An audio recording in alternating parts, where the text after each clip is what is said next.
ओम साईं राम, जय साईं राम।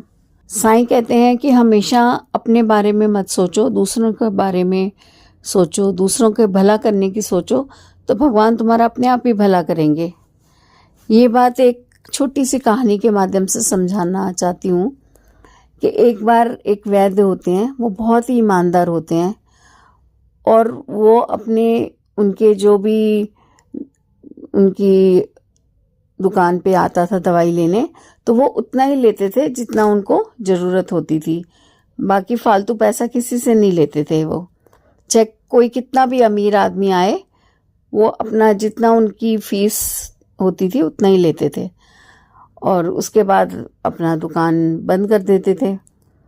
तो उनकी बीवी रोज़ उनको एक लिस्ट देती थी जिसमें उनका खाने पीने का रोज़ का सामान की ज़रूरत होती थी, तो वो उसको अपने घर में ले जाते थे।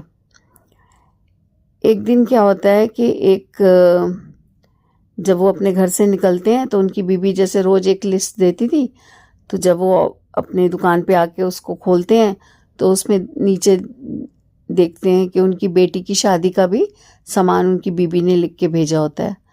तो बड़े उदास हो जाते हैं कि भाई मैं इतने कम पैसों में बेटी की शादी के लिए कैसे जोड़ूंगा। वो इतना सोच ही रहे होते हैं कि उनकी दुकान के आगे एक बहुत बड़ी सी गाड़ी आके रुकती है और उसमें से एक आदमी निकल के आता है और अंदर आके बोलता है, आपने शायद मुझे पहचाना नहीं। तो वैद्य जी कहते हैं, नहीं मैंने तो नहीं आपको पहचाना।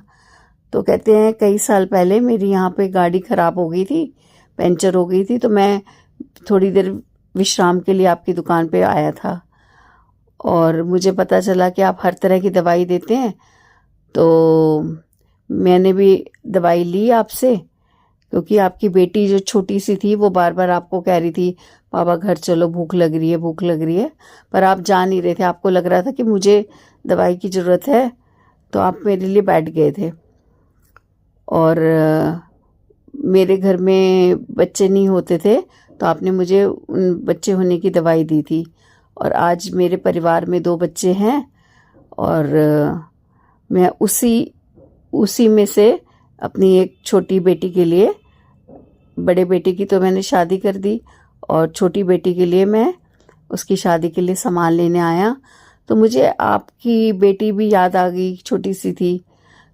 तो क्या हुआ, मैंने सोचा कि जो भी मैं सामान ले रहा था ना अपनी बेटी के लिए, तो मैं डबल सामान लेता जा रहा था। और ये सामान जो है, उस समय तो आपने मेरे से फीस नहीं ली थी, लेकिन आज आप ये स्वीकार करिए, क्योंकि आपकी कृपा से मेरे घर में 2 बच्चे हैं और वो मेरा परिवार बहुत सुखी है। तो ये उस समय की फीस समझ के आप ये रख लीजिए, ये आपकी बेटी के दहेज का सामान है। तो कहने का तात्पर्य है कि साईं ये कहते हैं कि अगर आप दूसरों के बारे में अच्छा सोचेंगे तो आपका भी अच्छा होगा। क्योंकि उस वैद्य ने उस समय, उसकी बेटी बहुत जिद कर रही थी, बाबा घर चलो, घर चलो, भूख लग रही है, और उन्होंने घर नहीं गए और उस आदमी को दवाई देने के लिए बैठे रहे।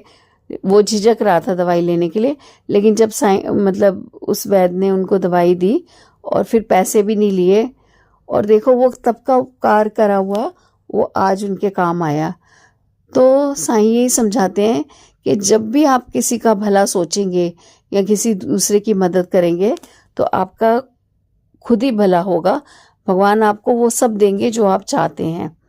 इसलिए हमेशा दूसरों का भला करने की सोचिए। जय साईं राम, ओम साईं राम।